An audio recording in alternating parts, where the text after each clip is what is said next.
Hello active traders. நான் Harish, SEBI registered research analyst. நம்மளோட research recommendation service அல்லது nifty option buying, stock index and commodities intraday trading and stock investing பற்றி learn பண்ணிக்கணுன்னாலும் நம்மளோட டீமை contact பண்ணுங்கள். டிஸ்க்ளைமர்: பங்குச்சந்தையில் முதலீடு செய்வது சந்தை அபாயங்களுக்கு உட்பட்டது. முதலீடு செய்வதற்கு முன் அனைத்து தொடர்புடைய ஆவணங்களையும் கவனமாக படிக்கவும். குறிப்பிடப்பட்டுள்ள பங்குகள் விளக்க நோக்கத்திற்காக மட்டுமே, பரிந்துரைகள் அல்ல. செபியால் வழங்கப்பட்ட பதிவு மற்றும் NISMன் சான்றிதழ் மற்றும் RIASBயின் பதிவு ஆகியவை பங்குச்சந்தை ரிசர்ச் அனலிஸ்டின் செயல்பாட்டிற்கான உத்தரவாதமோ அல்லது முதலீட்டாளர்களுக்கு உறுதியான லாபம் வழங்கும் உறுதிப்பாடோ அல்ல.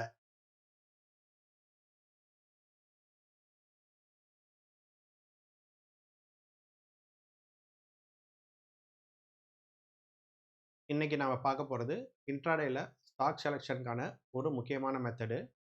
நார்மலாக பார்த்தீங்கன்னா நம்ம இந்த பர்சன்டேஜ் சேஞ்சை தான் மேஜராக ஃபோக்கஸ் பண்ணுவோம். ஏன்னா டாப் கெய்னர் லூசர்ஸ் தான் அதிகமாக எடுப்போம்.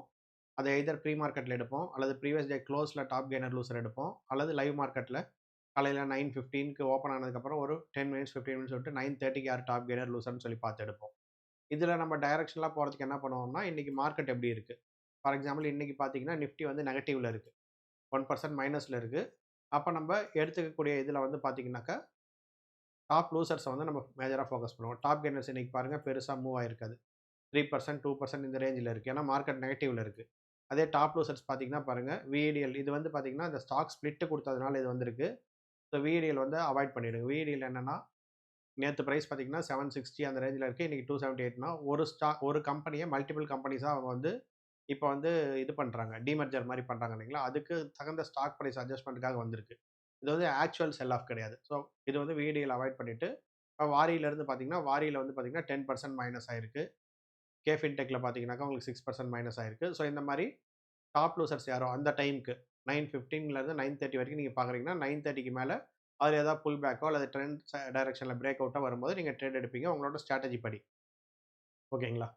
இதில் இன்னும் நீங்கள் ஃபர்தராக உள்ளே போகணும் அப்படின்னாக்கா இண்டெக்ஸில் போய்ட்டு செக்டார் பார்ப்பீங்க. இப்போ நிஃப்டி மைனஸு, அதுக்கு ஈவனாக எந்த செக்டார்லாம் அதிக மைனஸில் இருக்குது அப்படின்னு பார்த்தீங்கன்னா மெட்டல்ஸ் அதிகமாக மைனஸில் இருக்குது, ரியாலிட்டி அதிக மைனஸில் இருக்குது, PSU பேங்க்ஸ் அதிக மைனஸில் இருக்குது. ஓகேங்களா. டூரிசம் மைனஸில் இருக்குது. அப்போ இதில் வந்து செக்டார் எடுத்து அந்த செக்டாருக்குள்ளே இருக்க ஸ்டாக்கை மட்டும் நம்ம வந்து செலக்ட் பண்ணி எடுக்கலாம். ஸோ நார்மலாக இப்படி தான் பண்ணுவோம். அப்படி இல்லைனாக்கா வால்யூம் அனாலிசிஸ் போவோம். வால்யூமில் பார்த்தீங்கன்னா காலையில் வந்து ஃபஸ்ட்டு 5 மினிட்ஸில் வந்த வால்யூம் அல்லது average வால்யூமோட multiple times 2x 3x இருக்கிறது. ஸோ இந்த மாதிரி அனலைஸ் பண்ணி எடுப்போம். பட் இது எல்லாத்த விட இன்னொரு பெஸ்ட் மெத்தட் என்ன அப்படின்னாக்கா வேல்யூ ட்ரேடருங்கிறத நம்ம பார்க்குறது. ஏன்னா வேல்யூ ட்ரேடட் அப்படிங்கிறது தான் இன்ஸ்டியூஷனோட ஃபுட் பிரிண்ட்டை வந்து நமக்கு காட்டும். ஸோ எல்லா ட்ரேடிங்லேயும் நம்ம இன்ஸ்டியூஷனோட ஃபுட் பிரிண்ட்டை நம்ம பார்க்கணும் அப்படின்னு சொல்கிற மாதிரி இன்ட்ராடே ட்ரேடிங்லேயுமே ஸ்டாக் செலெக்ஷனுக்கு இன்ஸ்டியூஷன்ஸ் எங்கே வராங்க அப்படிங்கிறத நம்ம பார்க்குறது எப்போயுமே பெஸ்ட்டாக இருக்கும். அப்போ வேல்யூ ட்ரேடட் வால்யூமுக்கும் வேல்யூக்கும் என்ன வித்தியாசம்னா, வால்யூம் வேல்யூ ட்ரேடட் ரெண்டுலேயுமே பர்சன்டேஜ் சேஞ்ச் வந்து நமக்கு ஒரு இனிஷியல் இண்டிகேஷனாக இருக்கும். ஃபார் எக்ஸாம்பிள் வாரி எனர்ஜி இருக்குது, KFinTech இருக்குது, அதானி இருக்குது. இப்போ இது 3ல் பர்சன்டேஜ் சேஞ்ச் வந்து இது 3 அதிகமாக இருக்குது அப்படின்னாக்கா இன்றைக்கி டேயில் இதில் எது பெஸ்ட் அப்படின்னு பார்க்குறதுக்கு நம்ம நார்மலாக பார்க்குறது வால்யூம். வேல்யூங்கிறது என்னென்னா வால்யூம் இன்ட்டு ஸ்டாக் ப்ரைஸு. அப்போ வேல்யூ என்னென்னா டோட்டலாக எத்தனை ரூபாய்க்கு இந்த பர்டிகுலர் கவுண்டரில் ட்ரேட் நடந்திருக்கு. அப்போ அது அதிகமாக இருக்குது அப்படின்னா அப்போ இன்ஸ்டியூஷன் வந்து அந்த இடத்துல வந்து மணி ஃப்ளோ வந்து கொண்டு வந்திருக்காங்க அப்படின்னு அர்த்தம். அப்போ இன்ஸ்டியூஷன் மணி ஃப்ளோ இருக்க ஸ்டாக்கில் நம்ம போனோம் அப்படின்னா நமக்கு டைரெக்ஷனல் மூவ் வந்து நல்லா கிடைக்கும். ஸோ அதை வந்து நம்ம பார்க்கணும். ஏன்னா வால்யூம் வந்து சில டைம் வந்து உங்களுக்கு ஸ்பைக் வைக்கும், சில டைம் 1x 2x வந்து வால்யூம் இருக்கும். பட் அது வந்து ஃபெயில் ஆகும். வால்யூமில் பார்த்தீங்கன்னா உங்களுக்கு 50-50 அக்யூரசி வரும் வால்யூம் பேஸில் நீங்கள் ஸ்டாக் எடுக்கும்போது. ஆனால் வேல்யூ எடுக்கும்போது உங்களுக்கு அக்யூரசி லெவல் கொஞ்சம் இன்னும் இன்க்ரீஸ் ஆகும் இன்டர்டேவை பொறுத்த வரைக்கும். அதை எப்படி பார்க்கலாம் அப்படிங்கிறத நம்ம பார்க்கலாம். ஸோ அப்போ வால்யூம்ங்கிறது என்னென்னா உங்களுக்கு லிக்விடிட்டியை சொல்லுது, வேல்யூங்கிறது தான் உங்களுக்கு இன்ஸ்டியூஷனல் ஃபுட் பிரிண்ட்டை சொல்லுது. எவ்வளோ மணி ஃப்ளோ அந்த கவுண்டரில் அந்த பர்டிகுலர் டேயில் வந்திருக்கு. அப்போ அதிக மணி ஃப்ளோ அந்த கவுண்டரை எடுத்தோம்னா அது வந்து நமக்கு ஃபேவரபுளாக டைரக்ஷனல் மூவ் கொடுக்கறதுக்கு வாய்ப்பு இருக்குங்கிறத நம்ம இங்கே பார்க்குறோம். அதை நீங்கள் வந்து NSE இந்தியா சைட்லேயே பார்த்துக்கலாம். இப்போ நான் NSE இந்தியாவோட ஹோம் பேஜில் இருக்கேன். இதில் அப்படியே நீங்கள் ஸ்க்ரோல் பண்ணி கீழே வந்தீங்க அப்படின்னா இந்த இடத்துல பாருங்கள் உங்களுக்கு டாப் கெய்னர் லூசர்ஸ்லாம் ஷோ பண்ணுது இல்லைங்களா. இந்த இடத்துல மார்க்கெட் ஸ்னாப்ஷாட்டில் வந்துட்டு வியூ மோர் இருக்குது. வியூ மோர் கொடுத்தீங்கன்னா இந்த ஒரு பேஜ் ஓப்பன் ஆகும். இந்த பேஜ் ஓப்பன் ஆனோடனே ஆட்டோமேட்டிக்காகவே பார்த்தீங்கன்னா மோஸ்ட் ஆக்டிவ் ஈக்விட்டிஸில் தான் அது இருக்கும். அங்கேயே பார்த்தீங்கன்னா மெயின் போர்டு தான், நம்ம SME இதெல்லாம் நம்ம பார்க்க போகிறதில்ல. நம்ம வந்து மெயின் போர்டு தான் பார்க்குறோம். இங்கேயே பாருங்கள் வால்யூம் ஸ்பெட்ஸு ப்ரைஸ் ஸ்பெட்ஸ் எல்லாமே நீங்கள் பார்க்கலாம். பட்டு நம்ம வேல்யூ ட்ரேடட் ஃபோக்கஸ் பண்ணுறதுனால நம்ம வேல்யூ இங்கே பாருங்கள் டிஃபால்ட்டாகவே வேல்யூவில் தான் இது இருக்கும். ஓகேங்களா. அப்போ இந்த இடத்துல மெயின் போர்டு வந்துட்டீங்க அப்படின்னா, இன்னைக்கு இது பார்த்தீங்கன்னா, இங்க ரெஃப்ரெஷ் ஆயிட்டு இருக்கும் லைவ்ல. காலையில இருந்தே அந்தந்த டைம்க்கு இப்ப நான் ரெக்கார்ட் பண்ண டைம்க்கு கரெக்ட்டா இங்க வந்து அந்த டைம் ஓடிட்டு இருக்கு. Indian standard time. இது ரெஃப்ரெஷ் ஆயிட்டே இருக்கும் லைவ் மார்க்கெட்ல. நம்ம மார்னிங்கே பார்த்துருவோம். 9:15 ஓப்பன் ஆன உடனே 9:30க்குள்ள எந்த ஸ்டாக்ஸ்லாம் இங்க வருதோ, வேல்யூ ட்ரேடட்ல ஹையஸ்ட்டா வருதோ, அதுல வந்து இன்னைக்கு வந்து ஆக்டிவிட்டி இருக்கும். ஏன்னா சம் இன்ஸ்டிடியூஷன்ஸ் வந்து வராங்க. அதிகமான பணம் இன்னைக்கு ஓவரால் மார்க்கெட்ல அதிகமான பணம் இந்த கவுண்டருக்குள்ள தான் ஃப்ளோ ஆயிட்டு இருக்குது. அப்படிங்கிறது தான் அதோட மீனிங். அப்ப இங்க வந்தீங்கன்னா, வால்யூம் இங்க இருக்கும். வேல்யூ இங்க இருக்கும். வேல்யூ பார்த்தீங்கன்னா, இன் லேக்ஸ்ன்னு குடுத்திருப்பாங்க. இது வந்து லேக்ஸ், குரோர்ஸ் அப்படின்னு என்எஸ்சில குடுத்திருப்பாங்க. அத சிம்பிளா நம்ம அண்டர்ஸ்டாண்ட் பண்ணிக்கணும்னா 6 டிஜிட் இருக்கான்னு பார்த்துக்கோங்க. 6 டிஜிட் இருந்துச்சு அப்படின்னா, அது வந்து 1000 குரோருக்கு மேல. அதாவது 1 கமா அப்படின்னு இருக்கிறது 1000 குரோர்ன்னு வச்சுக்கோங்க. 2 கமா இருக்கு அப்படின்னா 2000 குரோர்ன்னு வச்சுக்கோங்க. இங்க பார்த்தீங்கன்னா, ரிலையன்ஸ்ல இன்னைக்கு 2200 குரோர்ஸ்க்கு மேல டிரான்சாக்ஷன் நடந்திருக்கு. இந்த சிஞ்சின்ல பார்த்தீங்கன்னா, 1948 குரோர்ஸ்க்கு மேல நடந்திருக்கு. வாரியில பார்த்தீங்கன்னா, 1931 குரோர்ஸ்க்கு மேல நடந்திருக்கு. ஆஸ் ஆன் டைம் இப்ப. இப்ப மணி வந்து 12:45 ஆகுது. காலையில 9:30க்கு என்ன நடந்திருக்கோ, அதுல டாப் எது வந்திருக்குன்னு பாருங்க. முடிஞ்ச வரைக்கும் 6 டிஜிட் காலையிலேயே வந்துருச்சுன்னா, ஹெவியா நடக்குது அப்படின்னு அர்த்தம். இல்லன்னா 5 டிஜிட்ஸ் இருந்ததுன்னா, அத வந்து நம்ம எடுத்துக்கலாம். ஏன்னா மார்னிங்ல வந்து இந்த அளவுக்கு இருக்காது இல்லைங்களா? இப்ப இதிலேயே சில இது பாருங்க, உங்களுக்கு 5 டிஜிட்ஸ் கூட கீழ இருக்கும். இதெல்லாம் பாருங்க 5 டிஜிட்ஸ் இருக்கு. அப்ப கீழ இருக்கு. அப்ப ஹை வால்யூம்ல இருந்து லோ வால்யூம் போய் ஸ்டார்ட் ஆயிட்டு இருக்கு. நீங்க ஒரு 5 மினிட்ஸ் கழிச்சு திரும்ப செக் பண்றீங்கன்னா, இந்த இடத்துல வந்து இத வந்து நீங்க கிளிக் பண்ணீங்கன்னா, உங்களுக்கு திரும்பவும் வந்துட்டு அது ரெஃப்ரெஷ் ஆயிடும். இப்ப பாருங்க 12:42 வந்துருச்சுங்க டைம். அப்ப இன்னைக்கு வேல்யூல 6 டிஜிட் இருக்கிறது, இங்க டெசிமல் பாயிண்ட்க்கு அப்புறம் இருக்கிறத விட்டுருங்க. டெசிமலுக்கு இந்த பக்கம் 6 டிஜிட் இருந்ததுன்னா 1000 குரோர்ஸ்க்கு மேல இருக்கு. அந்த இதுல அந்த கமால வந்து 1 இருந்ததுன்னா 1000 குரோர், 2 இருந்தா 2000 குரோர் அந்த மாரி. அப்ப இதுல ஹையஸ்ட் எது இருக்கோ அத நீங்க எடுத்துக்கலாம். இப்ப இதுல ஒரு கேட்ச் இருக்கு. என்னன்னா, இப்ப ஃபார் எக்ஸாம்பிள் பாருங்க, இங்க ரிலையன்ஸ் இருக்கு, பஜாஜ் ஃபினான்ஸ் இருக்கு, சிஞ்சின், வாரி இருக்கு. இப்ப இதுல பார்த்தீங்கன்னா, ரிலையன்ஸ், பஜாஜ் ஃபினான்ஸ்லாம் நிஃப்டி 50 கம்பெனி. நிஃப்டி 50 கம்பெனில நீங்க போனீங்கன்னா, ட்ரேட் பண்ணக்கூடாதுன்னு இல்ல. மொமெண்டம் வந்து கம்மியா இருக்கு. இப்ப நான் ரிலையன்ஸ்க்கு போறேன் பாருங்க. இன்னைக்கு காலையில மார்க்கெட் ஓப்பன்ல இருந்து பார்த்தீங்கன்னா, கிட்டத்தட்ட 1411ல இருந்து அது லோ வந்தது பார்த்தீங்கன்னா, 1394 வரைக்கும் வந்திருக்கு. அப்ப கிட்டத்தட்ட ஒரு 2% மூவ் வந்து வந்திருக்கு. 1 1/2%. அப்போ கேண்டில் சைஸ் பார்த்தீங்கன்னா, 5 மினிட்ஸ்ல இதுக்கு தகுந்த மாரி தான் கேண்டில் சைஸ் இருக்கும். அதுல வந்து நீங்க பொசிஷன் சைஸ் படி பண்ணீங்கன்னா, இதுலயும் ட்ரேட் எடுக்கலாம். பட் ஆனா நல்ல ஒரு வாலட்டிலிட்டி வேணும் அப்டின்னாக்கா, நம்ம அவுட் சைட் நிஃப்டி போணும். இப்போ ஃபார் எக்ஸாம்பிள் பஜாஜ் ஃபினான்ஸும் பார்க்கலாம். பஜாஜ் ஃபினான்ஸ் பார்த்தீங்கன்னா பாருங்க, காலையிலேயே உங்களுக்கு +2% மூவ்மெண்ட். அது எப்படின்னா காலையிலேயே இங்க ஓப்பன்ல பாருங்க 953 ஹை போனது 973 2% மூவ் இங்கேயே ஆயிடுச்சு. திரும்பவும் கீழ வந்துட்டு திரும்ப ரெக்கவரியில தான் இருக்கு. அதே வந்து அவுட் சைட் நிஃப்டி 50 போனீங்கன்னா, உங்களுக்கு வாலட்டிலிட்டி வந்து அதிகமா இருக்கும். இப்ப பாருங்க சிஞ்சின் போறேன். இது வந்து பார்த்தீங்கன்னா, உங்களுக்கு +17% இருக்கு. இதோட மூவ்மெண்ட்ட பாருங்க. காலையில 439 440ல இருந்தது. அப்போ இப்ப கரண்ட்டா எவ்வளோக்கு இருக்கு பாருங்க. 503ல இருக்கு. அப்ப எத்தன பெர்சன்ட் மூவ்மெண்ட் இது அப்படிங்கிறத பாருங்க. அப்ப இதுல வந்து நம்ம ஒரு 5 மினிட்ஸ் கேண்டில் புல் பேக்ல நம்மளோட ட்ரேட் வந்து நம்ம எக்ஸிக்யூட் பண்ணோம்னா, நமக்கு வந்து ரிஸ்க் ரிவார்ட் வந்து ரொம்ப பெட்டரா எடுத்துட்டு போ முடியும்.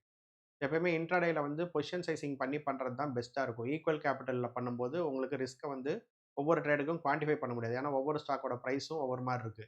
அப்போ position sizing and money management நம்ம சொல்லியிருப்போம். அப்போ பொசிஷன் சைஸ் பண்ணி ஒவ்வொரு ட்ரேடுக்கும் ஈக்குவல் ரிஸ்க் வச்சு, அதுபடி டிவைட் பண்ணி நம்பர் ஆஃப் ஷேர்ஸ் என்னன்னு எடுத்து, அதுபடி பண்ணும்போது ஒவ்வொரு ட்ரேடுக்கும் உங்களுக்கு ரிஸ்க் ஈக்குவலா இருக்கும். ரிவார்ட் வந்து ஈக்குவலா இருக்கும். அப்ப ரிவார்ட வந்து 1:2, 1:3ன்னு வைக்கும்போது, உங்களுக்கு அக்யூரசி கம்மியா இருந்தாலும் உங்க அக்கவுண்ட் வந்து பில்ட் ஆயிட்டு போறதுக்கு பாசிட்டிவா இருக்கும். அதுக்கு வந்து ஈக்விட்டி இன்ட்ராடே வந்து பெஸ்ட்டா இருக்கும்.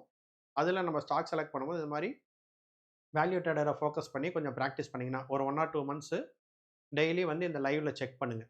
இப்ப பாருங்க ஃபார் எக்ஸாம்பிள் அடுத்த ஸ்டாக்கும் பார்க்கலாம். வாரி இன்ஜினியரிங் வந்து இன்னைக்கு செல் சைட் போச்சு. இப்ப இது வந்துங்கன்னா -10%. இது காலையில ஓப்பன் ஆனப்ப எங்க இருந்திருக்கு பாருங்க. ஸோ ஓப்பன் ஆனப்ப மேல இந்த ரேஞ்சுல 3275ல இருந்து இது எவ்வளோ வந்திருக்கு பாருங்க. 144. அப்ப கிட்டத்தட்ட 4 to 5% வந்து இங்க உங்களுக்கு கேப் டவுனுக்கு அப்புறமே லைவ் மார்க்கெட்லயே மூவ்மெண்ட் கிடைச்சிருக்கு. இதுக்குள்ள எல்லா இடத்துலயும் புல் பேக் ஆகி தான் போயிருக்கு. இந்த புல் பேக்ல நம்ம ஒரு செல் கேண்டில் பேட்டர்னோ அல்லது கிளவுட்ல ஏதாவது ஒரு ட்ரெண்ட்ல வந்து புல் பேக்கோ அல்லது break out previous pivot low break பண்ணும்போதோ எப்படி எடுத்தாலுமே, நம்ம வந்து மினிமம் ரிஸ்க்ல வந்து நல்ல ஒரு மொமெண்டத்த வந்து கேப்சர் பண்ண முடியும். அதுக்கு தான் நம்ம வந்துட்டு இந்த வேல்யூ வேல்யூ ட்ரேடர் வந்து நம்ம மேஜரா பார்க்க சொல்றோம். அப்போ வந்து நீங்க எங்க வந்து பார்க்கணும், என்எஸ்சி இந்தியாவோட ஹோம் பேஜ் இது. ஹோம் பேஜ்ல கீழ ஸ்க்ரோல் பண்ணிட்டு வந்தீங்கன்னா, இந்த சைட்ல top gainers, losers, most active வேல்யூலாம் குடுத்திருப்பாங்க. இங்க வந்து டாப் 5 ஸ்டாக் தான் குடுத்திருப்பாங்க. மோஸ்ட்லி நிஃப்டி 50 ஸ்டாக் தான் இங்க வரும். அதனால வியூ மார்க் குடுத்து போனீங்கன்னா, இந்த பேஜ்க்கு வந்துரும். இந்த பேஜ்க்கு வந்தவுடனே டிஃபால்ட்டா வேல்யூல தான் இருக்கும். வேல்யூல இல்லனா நீங்க வேல்யூ கிளிக் பண்ணிக்கோங்க. அப்பப்ப ரெஃப்ரெஷ் ஆயிக்கும். இதில வந்து டாப் பார்க்குறீங்க. இந்த டாப்ல வந்து நீங்க உங்களோட ஃபேவரைட் வாட்ச் லிஸ்ட் எடுத்துக்கலாம். அல்லது நீங்க எப்படி வேணா எடுத்துக்கலாம். நிஃப்டி 50 எடுத்தீங்கன்னா, வாலட்டிலிட்டி கம்மியா இருக்கும். அவ்வளோதான் விஷயம். ஆனா அதுக்கு தகுந்த மாரி தான் உங்களுக்கு கேண்டில் சைஸ் இருக்கும். அப்ப அதிலயுமே அந்த 1:2, 1:3 ரிஸ்க் ரிவார்ட் கிடைக்கும். ஓகேங்களா? இல்ல நான் கொஞ்சம் நல்ல வாலடைலா இருக்கிற ஸ்டாக்கா எடுக்கணும். எனக்கு கொஞ்சம் மூவ்மெண்ட் வந்து சடனா ஆகணும் அப்படின்னு நினைச்சீங்கன்னா, நிஃப்டி 50 விட்டுட்டு வெளியே இருக்கிறத வந்து நீங்க எடுத்துக்கலாம். ஓகேங்களா? ஸோ இதில பாருங்க எல்லாமே 1000 குரோர்ஸ்க்கு மேல தான். மேக்ஸிமம் 1000 குரோர்ஸ் 1.5 2000 குரோர் வரைக்கும் தான் இருக்கு டிரான்சாக்ஷன். காலையில வந்து கம்மியா இருக்கும். அப்ப எது ஹையா இருக்கோ அத வந்து நம்ம எடுத்துக்கலாம். ஓகேங்களா? ஸோ இது வந்து ஒரு பெஸ்ட் ஸ்டாக் செலக்ஷன் மெத்தட் இன்ட்ராடேக்கு. நீங்க வந்து அனலைஸ் பண்ணுங்க. இம்மீடியட்டா இது பண்ண வேண்டாம். மோஸ்ட் ஆக்டிவ் பை வேல்யூல வந்துட்டு மோருக்கு போயிட்டு அங்க இருக்க ஸ்டாக்ஸ்ல டாப் டூ பாட்டம் 6 டிஜிட் இருந்ததுன்னா பெட்டரு. அப்படி இல்லன்னா 5 டிஜிட் காலையில எது இருக்கோ அந்த ஸ்டாக்ஸ் வந்து நம்ம எடுத்துக்கிறோம். அந்த ஸ்டாக்ல ஃபோக்கஸ் பண்ணி நம்மளோட என்ட்ரி டைப் என்னவோ அந்த என்ட்ரி டைப் படி நம்ம வந்து ட்ரேட்ஸ் வந்து எக்ஸிக்யூட் பண்ணணும். இது வந்து ஜஸ்ட் ஸ்டாக் செலக்ஷனுக்கான ஒரு ஐடியா தான். ஓகேங்களா? இது வந்து உங்களுக்கு யூஸ்ஃபுல்லா இருக்கும்னு நினைக்கிறேன். இன்ட்ராடே ட்ரேட் பண்றவங்களுக்கு. எதையுமே இம்மீடியட்டா டிசைட் பண்ண வேண்டாம். செக் பண்ணி பாருங்க. ஒரு 1 மந்த், 2 மந்த் ஆனாலும் பிரச்சனை இல்ல. டெய்லி லைவ் மார்க்கெட்ல வந்துட்டு 9:30க்கு எந்த ஸ்டாக்ஸ்லாம் ஆக்டிவா இருக்கு அப்படிங்கிறத பாருங்க. பார்த்துட்டு அது எப்படி மூவ் ஆகுது அப்படிங்கிறத நோட் பண்ணி வச்சு பாருங்க. அதே மாரி ஓவரால் மார்க்கெட் கண்டிஷனையும் பார்த்துக்கோங்க. இன்னைக்கு வந்து மார்க்கெட் வந்து நெகட்டிவ் இருக்குன்னா, செல் சைடு இருக்க ஸ்டாக்ஸ் எப்படி மூவ் ஆகுதுன்னு பார்த்துக்கங்க. அதுக்கப்புறம் இன்னும் நீங்க ஃபர்தரா உள்ள போணும்னா செக்டார் நான் சொன்னேன் இல்லைங்களா? செக்டார் என்ன செக்டார் வந்து ஹைலி நெகட்டிவா இருக்கோ, இப்போ மெட்டல்ஸ்ல இருக்க ஸ்டாக்க நீங்க போய் எடுத்தீங்க அப்படின்னா, உங்களுக்கு வருது இதுல வேல்யூ ட்ரேடட்ல மெட்டல்ஸ் இருக்க ஸ்டாக் வருதுன்னா, இன்னும் பெட்டர். ஸோ அப்போ உங்களுக்கு நீங்க கிட்டத்தட்ட ஒரு மொமெண்டம் ட்ரேடிங் மாரியே ஓவரால் மார்க்கெட் கண்டிஷன் பார்க்குறீங்க, செக்டார் கண்டிஷன் பார்க்குறீங்க, அதுக்குள்ள இருக்க ஸ்டாக் கண்டிஷன் பார்க்குறீங்க. எல்லாமே ஒரே டைரக்ஷன்ல இருக்கக்கூடிய ஸ்டாக்ஸ் எடுக்குறீங்க. அதிலேயும் ஹை வேல்யூ பெர்சன்டேஜ் சேஞ்ச் பார்க்குறீங்க. ஹை வேல்யூ எதுல இருக்கோ அந்த இத வந்து நீங்க எடுத்துக்கிறீங்க. ஹை வேல்யூ பார்க்கறதுக்கு என்எஸ் இந்தியா போறீங்க. இந்த இடத்துக்கு வரீங்க. வியூ மார்க் போறீங்க. இங்க வரீங்க. 6 டிஜிட் இருந்தா பெஸ்ட்டு. காலையில 6 டிஜிட் இல்லன்னா 5 டிஜிட்ல எது ஹையஸ்ட்டா இருக்கோ அத வந்து ஃபோக்கஸ் பண்றீங்க. வாலட்டிலிட்டி வேணும்னா நிஃப்டி 50க்கு வெளிய போறீங்க. வாலட்டிலிட்டி வேண்டாம் எனக்கு வந்து ரிஸ்க் ரிவார்ட் வந்து கேண்டில் சைஸ் பொறுத்து தானே நான் அதிலேயே பண்ணிக்கிறேன் ஸ்லோ அண்ட் ஸ்டெடியா போனாலும்னா, நீங்க நிஃப்டி 50 ஸ்டாக்ஸ எடுத்துக்கலாம். ஓகேங்களா? ஃபர்தரா நம்மளோட இங்கிலீஷ் சேனல் இருக்கு. அதில பார்த்தீங்கன்னா, இதுவரைக்கும் 2 ஸ்ட்ராட்டஜி நான் போஸ்ட் பண்ணியிருக்கேன். ஹெய்கி நேஷி டூயல் மொமெண்டம் ஸ்ட்ராட்டஜி அப்படின்னு சொல்லிட்டு, அதே மாரி பொலிஞ்சர் பேண்ட் பிளாஸ்ட் அப்படின்னு சொல்லிட்டு ஒரு ஸ்ட்ராட்டஜி நான் போஸ்ட் பண்ணியிருக்கேன். பொலிஞ்சர் பேண்ட்ல 4, 5 ட்ரேடிங் மெத்தட் இருக்கும். அதில best of the best method எடுத்து நான் அத எப்படி ட்ரேட் பண்ணலாம் அப்படிங்கிறத குடுத்துருக்கேன். அது மட்டும் இல்லாம அடுத்தடுத்து வர வாரத்தில வந்து இந்த பொலிஞ்சர் பேண்ட்ல லோ டைம் ஃப்ரேம்ல எப்படி டெய்லி அண்ட் வீக்லி டைம் ஃப்ரேம்ல எப்படி வந்து மொமெண்டம் பிளாஸ்ட்ட வந்து ஐடென்டிஃபை பண்றதுங்கிறதுக்காக ஒரு கஸ்டம் இண்டிகேட்டரும் நான் கோட் பண்ணி குடுக்குறேன்னு சொல்லியிருக்கேன். அந்த அக்சஸும் நம்ம குடுப்போம். ஸோ நம்மளோட இங்கிலீஷ் சேனலையும் ஃபாலோ பண்ணுங்க. அதுக்கான லிங்க் வந்து நான் கீழ இந்த வீடியோ டிஸ்கிரிப்ஷன்ல குடுத்துருக்கேன். ஸோ அதிலேயுமே நெறைய யூனிக் ஸ்ட்ராட்டஜிஸ் வந்து உங்களுக்கு ரெகுலரா வந்துட்டுருக்கும். ஸோ உங்களோட சப்போர்ட்ட நான் என்னோட இங்கிலீஷ் சேனலுக்கு எதிர்பார்க்குறேன். ஃபர்தரா நம்மளோட ப்ராடக்ட்ஸ் அண்ட் சர்வீசஸ் பத்தின எந்த டீட்டெயில் வேணாலும் இந்த நம்பர்ல கான்டாக்ட் பண்ணுங்க. இணைப்பது முடியும். அடுத்த வீடியோல சந்திக்கலாம்.